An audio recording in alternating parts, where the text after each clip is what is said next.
over 340,000 units. That's how many Austin A40 Farina models rolled out of Longbridge before production quietly ended. A number most classic car fans have never heard attached to this name. Small, unassuming, boxy in a way nobody photographs for a calendar. Yet buried inside that production run sits a car that changed how Britain designed everyday automobiles, argued with Italy's most famous studio, and out-engineered machines twice its price. 11 facts. 11 reasons this forgotten little saloon deserves more than a glance. Comment your favorite British classic below, and let's start where nobody expects. A boxy little saloon shouldn't have started an argument in a boardroom. The Austin A40 Farina did exactly that. Fact 1 starts with the name itself. Pininfarina, Turin's most respected styling house, had spent the 1950s shaping Ferraris and Lancias for buyers who measured their cars in lira, not pounds. British Motor Corporation approached them anyway, hoping to buy something no other mainstream British manufacturer had, an Italian signature on an ordinary family car. Executives inside BMC disagreed sharply over the cost. Paying a foreign studio to draw a car for factory workers and traveling salesmen felt, to some board members, like an unnecessary indulgence. Leonard Lord pushed the deal through regardless, betting that European design could sell where British conservatism couldn't. Buyers in 1958 had never seen anything quite like it, rolling out of an English factory. That gamble, argued over in private meetings nobody outside BMC ever heard about, became the first car to carry the Farina name. Sharp corners came next, and they came on purpose. Every Austin before this one curved somewhere. Rounded wings, bulging boots, a softness borrowed from pre-war habits nobody had questioned. Pininfarina's sketches threw that softness out entirely. Straight lines ran the length of the body. The tail finished in a crisp, almost architectural cut, a silhouette closer to what Italian buyers expected from a coupe than what British buyers expected from a saloon. Road testers in 1958 struggled to find the right comparison, since nothing else on a British forecourt looked remotely similar. Some praised the honesty of the shape. Others thought it looked unfinished, too plain for a car meant to carry a family to church on Sunday. Nobody, though, mistook it for anything BMC had built before. Underneath that new shape sat an even bigger shift, one almost nobody outside the engineering department noticed at launch. Fully unitary construction replaced the separate chassis BMC had leaned on for years, welding the body and structure into a single rigid shell. Weight dropped. Rigidity improved. A car built this way could absorb road imperfections differently than anything riding on a traditional frame, translating into a tighter, more European feel behind the wheel. Engineers who'd spent careers bolting bodies onto separate chassis rails had to relearn assembly from the ground up, and Longbridge's production lines needed real retooling to keep pace. None of that made headlines. It simply became the foundation every Farina-badged BMC model would eventually stand on. 29 seconds. That's roughly how long it took a Countryman owner in 1961 to load a week's shopping through the back of their car, thanks to a detail nobody at rival manufacturers had bothered building yet. The estate version, badged Countryman, used a split rear opening, a top-hinged tailgate paired with a drop-down lower section, creating an opening wider and more practical than any conventional boot lid on the market. Families used it as a genuine load hauler. Tradesmen used it to carry tools no saloon could accommodate. Few of them realized they were driving something design historians would later argue deserved credit, as one of the earliest hatchback-style layouts sold to ordinary British buyers, years before the format became an industry standard. Stack these first 4 facts together and a pattern starts forming that most owners at the time never consciously noticed. A daring design deal, a radical new shape, a structural overhaul happening entirely out of public view, a load-hauling body style years ahead of its rivals. None of these decisions existed in isolation, and none of them came cheap. Every one of them, though, was about to collide with a much harder question. Could BMC actually sell a car this unfamiliar to buyers who still associated British motoring with rounded fenders and old habits? Sales figures from the car's first 18 months on sale gave BMC its answer, before a single competitor could respond. Buyers who'd walked past showroom windows expecting another dull family saloon stopped, circled the car twice, and asked questions salesmen hadn't rehearsed answers for. Some genuinely disliked the sharp lines. Far more found themselves drawn to a shape that looked, for the first time, like it belonged somewhere other than a British industrial town. Orders climbed steadily through 1959, confirming what Leonard Lord had bet on privately months earlier. British buyers were finally ready for a car that didn't apologize for looking foreign. That readiness came with a cost nobody in the boardroom had fully priced out. Building a relationship with Pininfarina meant more than a single design fee paid once and forgotten. It meant an ongoing arrangement, one that would eventually stretch across an entire family of BMC models wearing badges from Austin to Wolseley, Morris to Riley. What began as a single stubborn gamble on one small saloon was steadily becoming something considerably larger, reshaping how an entire British car company thought about design itself.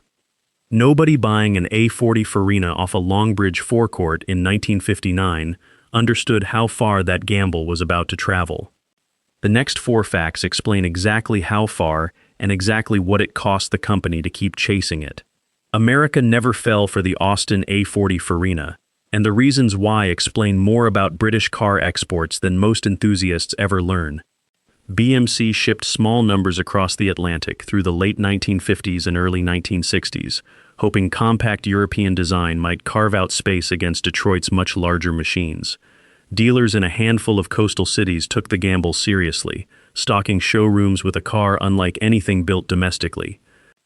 American buyers, raised on wide bench seats and V8 engines, mostly walked past it toward something bigger. A small, four-cylinder British saloon simply couldn't compete against a culture built around size and horsepower. Export numbers stayed modest for the car's entire run, a real disappointment tucked behind healthier sales figures back home in Britain. Money moved differently around this car than most buyers ever suspected. Fact 6 sits inside the paperwork BMC signed with Pininfarina, an arrangement that went beyond a flat design fee. Reports from the period describe a royalty structure attached to the deal, meaning Pininfarina earned money on every single Farina-badged car BMC sold, not just the A40 itself. Multiply that across an entire family of models built through the 1960s, and an Italian styling house ended up profiting from British production numbers on a scale nobody outside BMC's finance department fully appreciated at the time.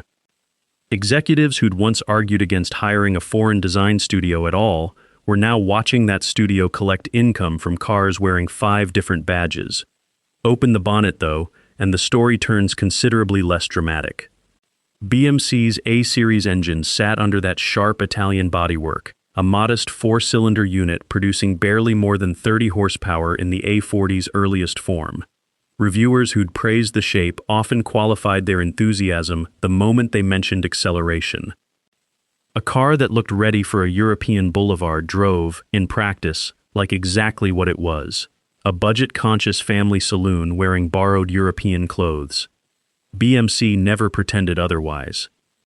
Keeping costs low meant sticking with a proven, inexpensive engine rather than developing something more ambitious to match the design's promise. Buyers accepted that trade-off in large enough numbers to keep the factory running, even if road testers occasionally wished the mechanicals had kept pace with the sheet metal above them. If you're the kind of viewer who likes finding the story hiding behind a shape everyone recognizes but nobody explains properly, sticking around for the rest of this list is worth it, and subscribing means you won't miss the next hidden original we dig up. 5 different badges eventually wore some version of that original Pininfarina relationship, and Fact 8 explains exactly how far it spread. Austin's Cambridge, Morris's Oxford, Wolseley's mid-range saloons, and Riley's own family cars all adopted Farina design cues through the early 1960s, each one tracing its shape back to decisions first tested on the smaller A40. What started as a single risky contract for one compact saloon had become BMC's default design philosophy across nearly its entire mid-market lineup. Rival manufacturers noticed the shift and scrambled to respond. some hiring their own Italian consultants, others doubling down on in-house design teams, determined to prove British studios could match Turin's reputation without paying for it. Watch how these facts start reinforcing each other rather than standing apart. A design deal that once divided BMC's own boardroom had grown into a royalty stream benefiting a foreign design house, attached to a car powered by an engine nobody would call ambitious, wrapped in a shape confident enough to launch an entire family tree of British saloons. None of that tension resolved cleanly, and none of it should have worked as smoothly as it did. Yet it did work, at least for a while, and the reasons run deeper than styling alone. British buyers in the early 1960s were slowly shifting their expectations, favoring cars that looked modern over cars that simply ran reliably. BMC had recognized that shift earlier than most of its domestic rivals, wagering an entire design strategy on the bet that appearance would eventually outweigh raw mechanical ambition in a buyer's decision. For several years, that bet paid off handsomely. Cracks were forming underneath that success, though, in places few contemporary reviewers thought to look. A car built around styling first and mechanics second carries risks that don't show up on a showroom floor. Those risks were about to surface in exactly the way BMC's engineers had quietly worried about since the earliest design meetings, through the one material every 1960s British car struggled against, regardless of which studio drew its shape. What happens next connects directly back to that fragile, elegant bodywork, and it's the reason so few clean examples of this car survive today. Rust found the Austin A40 Farina faster than almost anything BMC ever built, and Fact 9 explains why that mattered more here than on most rivals. Sharp, flat panels look striking in a showroom, but they also trap moisture differently than the rounded shapes they replaced. Water pooled along straight seams instead of running off curved surfaces the way it had on older Austins. Wheel arches, sills, and the leading edge of that distinctive Countryman tailgate became early failure points, corroding from the inside long before owners noticed anything wrong on the surface. British winters, heavy with road salt, accelerated the damage year after year. A car praised for its modern, architectural lines carried a structural weakness baked directly into the very geometry that made it stand out. Thousands of A40 Farinas left Longbridge through the model's production run. Most didn't survive. Clean, rust-free examples have become genuinely rare at classic car shows and auctions decades later, and owners who kept their cars garaged and maintained carefully still watched corrosion creep through seams no amount of care could fully prevent. Entire batches of surviving cars were scrapped through the 1970s and 1980s, their sharp Italian lines eaten away from underneath long before their engines ever gave out. Collectors chasing an original example now compete for a shrinking pool, a direct consequence of design decisions made decades earlier inside a boardroom nobody restoring these cars today ever sat in. Here's a fact almost nobody outside serious design circles ever connects properly. That split-opening Countryman tailgate, praised earlier on this list for its practicality, reshaped how British manufacturers thought about load-carrying family cars for the following decade. Engineers at rival companies studied the layout, borrowing elements of it for their own estate and hatchback models through the 1960s.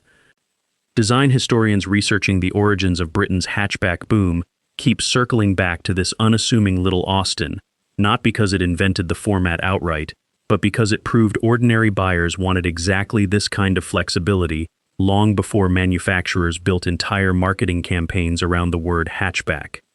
A shape most people dismiss today as simply old-fashioned was, in its own overlooked corner of automotive history, doing something unusually forward-thinking. That contrast is worth pausing on.